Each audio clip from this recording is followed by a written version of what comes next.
Estamos de regresso na companhia do Irineu Teixeira. Irineu, hoje vais começar aqui a tua abordagem por Israel, depois de ontem teres dado aqui, em primeira mão, a notícia da recuperação do último refém que se encontrava em Gaza. Hoje vais explicar como é que se processou, como é que foi possível recuperar, apesar de já de haver, na verdade, algum ceticismo sobre essa possibilidade. Muita descrença, sobretudo a família, sim. Mas de facto Israel, e aprendam que os judeus não deixam ninguém para trás. Temos aqui imagens, sabemos que nos últimos dias as forças da Brigada de Reserva de Alexandroni, é o nome desta brigada, juntamente com, aqui estamos a ver, unidades de engenharia, são estas unidades de engenharia, e tão famosas em Portugal também, são muito competentes os nossos engenheiros militares e muito conceituados.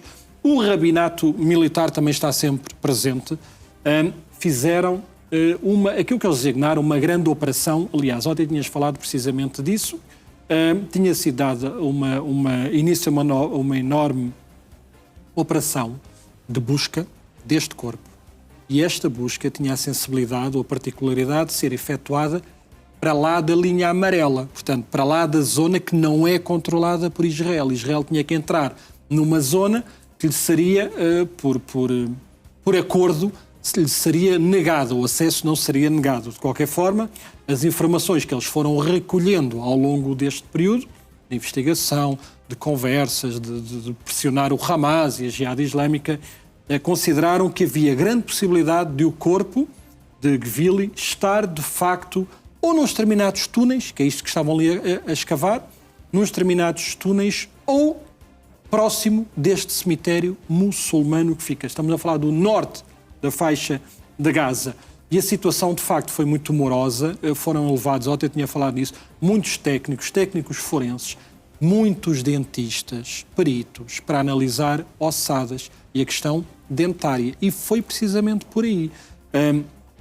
Houve uma correspondência dentária que identificou Gvili, mas depois de estes peritos terem analisado mais de 250 corpos. Estiveram a analisar um a um, há muita tecnologia, é um processo que é moroso, é trabalhoso, mas a tecnologia ajuda, pelo menos, a fazer estas correspondências, saber se há possibilidade, se não há. Inclusivamente são aqui os pais que nunca se cansaram de ter o seu filho de volta, razão pela qual foi pedido o passaporte português, que lhe foi atribuído, mas já defunto, já morto, mas que poderia ser mais uma arma para pressionar uma pressão internacional para que o corpo fosse devolvido, e só quem é pai, quem é mãe, quem é familiar é que sabe o que é saber que há um familiar morto e que o corpo está ausente.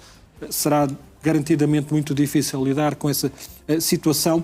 Enfim, depois de escavar valas comuns, túneis, e no cemitério conseguiram encontrar, está ali o Gvili, está ali, quando era vivo, mas todo este processo, Janeta, demorou mais do que 2 semanas. Não foi anunciada uma operação, depois não havia imagens, e de facto, durante 2 semanas, conseguiram encontrar, aqui está o corpo, já está o corpo embrulhado com a bandeira israelita.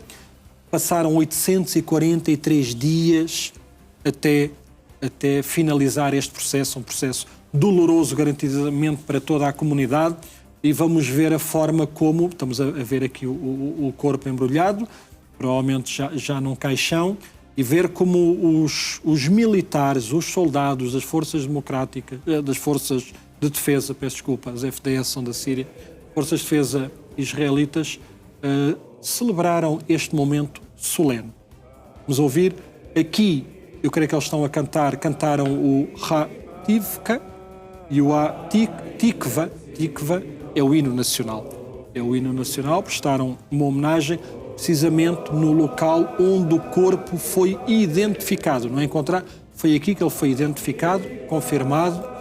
Fizeram esta justa e sentida homenagem, um momento muito solene, muito pesaroso, muito sentido, porque é um irmão que caiu sob as garras e lembramos, foi no dia 7 de outubro, que lutou contra os terroristas do Hamas e acabou por dar a vida, salvar os demais. E, de facto, este espírito de união, seja aqui, seja onde quer que seja, não é? Eu falo muito isto, inclusive, para os portugueses. O espírito de união é o garante da continuidade e futuro de uma comunidade. É preciso união e essa desunião, infelizmente, vai sendo semeada por determinados artistas que tudo fazem para criar o caos. É muito mais fácil reinar, dividir para reinar. É que um povo que devemos nos orgulhar e identificar também. A união é sempre bem-vinda e é a única forma que eles têm de ir sobrevivendo a tanta perseguição, que é uma perseguição secular, como sabemos, a começar aqui por Portugal, e as perseguições que se fizeram aos judeus, que temos que reconhecer um período, uma página negríssima na nossa história. Portanto, e deixo sempre um alerta para todos aqueles que gritam fascismo nunca mais. Por vezes parece-me que são esses os primeiros a continuarem a perseguir e a odiar os judeus. Fascistas nunca mais, nazismo nunca mais, mas nada como continuarem a ser antissemitas. Isto possibilita, e para encerrar este capítulo, porque encerrou um capítulo muito doloroso para a sociedade israelita, mas também encerra o capítulo do cessar-fogo. A primeira fase está encerrada. Não há mais argumentos. Aquilo que estava previsto para outubro, sabemos, já há muito tempo já passou, mas de qualquer forma, aquilo que estava acordado entre as partes, entre os mediadores, entre os Estados Unidos da América, o Egito, o Qatar, os Estados Unidos da América, Israel e o Hamas, mais ou menos, não é? Está encerrado. Agora temos a segunda fase. E a segunda fase, aqui estamos nós para acompanhar, mas tem aqui 2 pontos que serão garantidamente polémicos. Desarmar o Hamas, é o que está no acordo, aceito por todos. Obviamente que temos que desarmar terroristas e não só desarmar o Hamas, desmilitarizar Gaza. Ser um território sem armas. Sempre foi das questões, os pontos mais críticos. Nós já sabemos, vamos acompanhar, vamos acreditar que atendendo e perspectivando um futuro risonho, ou desejando, porque neste momento é difícil perspectivar, porque sabemos que a faixa de Gaza não é um lugar possível para viver. As pessoas que lá estão, e que são muitas, sobrevivem, não vivem, sobrevivem com as dificuldades que são conhecidas, que são as mesmas. Pouco se alterou. A questão é que não estão a cair bombas, não há ataques cirúrgicos, sabemos, continuam a existir. Portanto, as pessoas já não se vão deitar à noite sem saber se acordam de manhã. As mulheres as mães não se deitam à noite sem saber se o filho de manhã pode ser morto ou não por um drone ou uma bomba israelita. Felizmente, isso está mais ou menos pacificado, essa situação. Mas tudo o resto é preciso acompanhar os desenvolvimentos e esperar que aqueles que têm poder de decisão, de facto, se preocupem com o povo. Estou cá eu para assistir a isso, porque a verdade é que durante décadas e décadas parece-me que nunca houve preocupação com o povo, mas sim com as ideologias, e que o islamismo bem assente e criou raízes neste retângulozinho também, à beira-mar, plantado, tal como Portugal, também é um retângulo. Nós é no oceano, eles é no mar Mediterrâneo.